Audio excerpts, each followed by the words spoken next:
എന്നെ ആദ്യം RGV സാറുടെ ഓഫീസിൽ നിന്ന് പുള്ളിയുടെ നമ്മുടെ ആ മൂവിയുടെ അസോസിയേറ്റ് ആയിരുന്നു എനിക്ക് ആദ്യം വാട്സാപ്പിൽ മെസ്സേജ് അയക്കുന്നത്.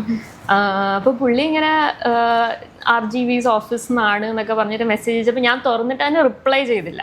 കാരണം ഞാൻ വിചാരിച്ചു ഇങ്ങനെ നമുക്ക് ചുമ്മാ ഈ ഫേക്ക് കാസ്റ്റിംഗ് മെസ്സേജ് ഒക്കെ വരുമല്ലോ, അങ്ങനെയാണെന്ന് വിചാരിച്ചിട്ട് ഞാൻ മെസ്സേജ് ഞാൻ കണ്ടു, പക്ഷേ ഐ ഡിഡ്ന്റ് റിപ്ലൈ.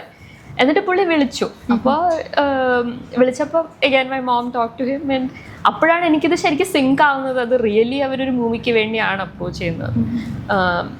അത് കഴിഞ്ഞിട്ട് ഇപ്പം നമുക്കറിയാം RGV സാറിനെ പറ്റി നമ്മൾ സോഷ്യൽ മീഡിയയിൽ what we hear about him.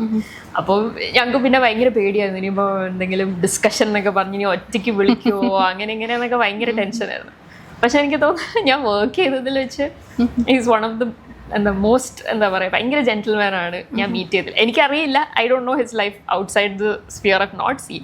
പക്ഷെ ഞാൻ പേഴ്സണലി ഇൻട്രാക്ട് ചെയ്തതിന് നമുക്ക് ഭയങ്കര കംഫർട്ടബിളും ഭയങ്കര I felt very safe working on his.